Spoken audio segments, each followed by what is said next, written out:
ఏంటండి ఇది? ఇంతకు మించి నేనేం చేయలేను ధరణి, ఏం చేయలేను. ప్లీజ్ అండి, ఏడవకండి. పాపిస్ట్ దాన్ని. జరిగింది తెలుసుకోకుండా నిష్ఠురంగా మాట్లాడి మీ మనసు కష్టపెట్టాను. ఇంత జరుగుంటుందని నేను ఊహించలేకపోయాను. అవును బావా, ఇంత బాధ మనసులో పెట్టుకుని నలుగురితో నవ్వుతూ మాట్లాడుతూ ఎలా ఉండగలవు? నన్ను క్షమించండి. మీరేంటో తెలిసి కూడా మాట జారాను. ఓసి నా గొర్రె పిల్ల నమ్మేసింది. అంతేలే, గొర్రెప్పుడు నా మీద కాసాయుండగా. మనసులో ఏం పెట్టుకోకండి. లేదు ధరణి, లేదు, నేనేం పెట్టుకోను. లోపల ఉన్న నిజాన్ని మీకు చెప్పేసిన తర్వాత నా మనసు కుదుట పడింది. కాకపోతే ఆ నాయుడు గురించి తలుచుకుంటుంటేనే భయంగా ఉంది. వాడి గురించి ఇంక భయపడాల్సిన అవసరం లేదు ఆదిత్య గారు. మీరింక నిశ్చింతగా ఉండండి. ఓసిన జాంగిరి, ఏం చేసేవాడిని? వాడి గురించి తెలిసి ఎలా నిశ్చింతగా ఉండగలను?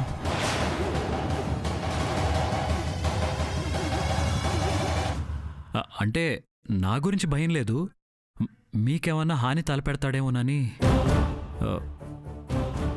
సరే ధరణి, జరిగిందేదో జరిగిపోయింది. ఇప్పుడే వాడి దగ్గరికి వెళ్ళి నా చెల్లెల్ని నీకు ఇవ్వటం కుదరదు, ఏం చేసుకుంటావో చేసుకో అని మొహమ్మద్ చెప్పేసి వస్తాను. అవసరం లేదు ఆదిత్య గారు.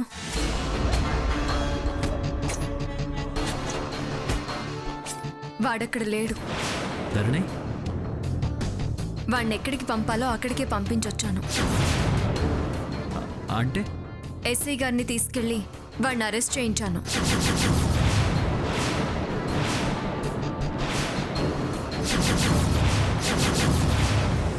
వాడిప్పుడు జైల్లో ఊచలు లెక్క పెడుతున్నాడు. ఓసి నా నాయనమ్మ బాంబర్ది, బావగాడిని లోపల పెట్టించావా? నువ్వు మామూలుగానివి కాదే. ఇప్పుడు ఏం చేయాలి నేను? ఇంక ఈ విషయం గురించి మీరు మర్చిపోండి. వాడు మనల్ని ఏమీ చేయలేడు. నీకెలా థ్యాంక్స్ చెప్పాలో కూడా అర్థం కావట్లేదు. మన కుటుంబానికి వచ్చిన ఇంత పెద్ద గండాన్ని తొలగించావు. Really hats off to you, hats off to you. నీకు రిలాక్స్ ఆదిత్య గారు. ఇప్పుడు నేనేం చేశానని? ఓసిని అంకమ్మ, మొత్తం చేసి నువ్వే కదే. నేను వేసిన ప్లాన్ అంతా దెబ్బకి నాశనం చేసావు. దొంగ మొహం దానా. ఈ పాపం నీకు ఊరికే పోదే, సర్వనాశనం అయిపోతావే నువ్వు, నాశనం అయిపోతావు. ఆదిత్య గారు, ఇప్పుడు మీరు హ్యాపీ కదా? బాగా.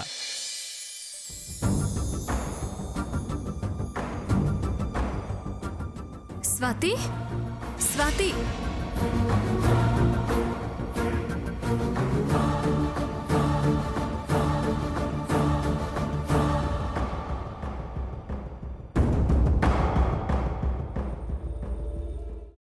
అమ్మా, అలాంటి వాళ్ళది నిజమైన ప్రేమ కాదు, అది వ్యామోహం.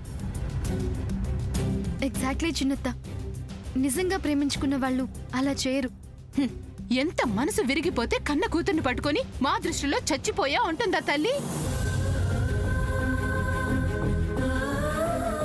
అది సరే అమ్మా, తన కూతురుతో తన మాట అనేటప్పుడు ఆమె మాటల్లో వ్యథ, కళ్ళల్లో బాధ గమనించావమ్మా? పెద్దబాబుకు బర్త్డే విషెస్ చెప్పు కూడా వెళ్ళాం కదా. ఊరికే ఎలా కాలిపోతుంది? మంట పెడితేనో పడితేనో తగలబడుతుంది.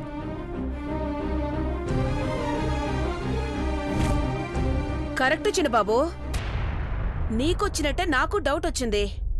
పార్వతే షర్టును తగలబెట్టిందనుకుంటా.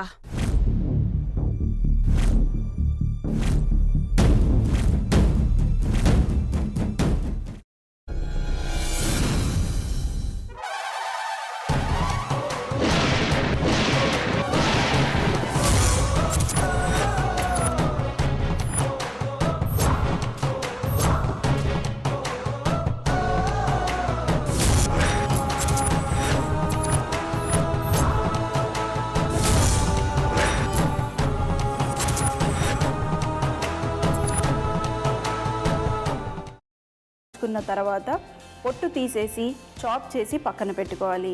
ఒక ప్యాన్లో కొద్దిగా నూనె వేడి చేసి అందులో ఆవాలు, మినప్పప్పు, శనగపప్పు, కరివేపాకు, సన్నగా తరిగి పెట్టుకున్న ఉల్లిపాయలు వేసుకుని 1 నిమిషం పాటు వేయించుకోవాలి. ఆ తర్వాత కాల్చి కట్ చేసి పెట్టుకున్న వంకాయని కూడా అందులో వేసుకుని బాగా మిక్స్ చేసి బౌల్లోకి ట్రాన్స్ఫర్ చేసుకుని అందులో తగినంత చిక్కటి పెరుగు లేదా పల్చటి పెరుగు వేసుకుని మిక్స్ చేసి అన్నంతో కానివ్వండి, చపాతీతో కానివ్వండి సర్వ్ చేసినా చాలా బాగుంటుంది.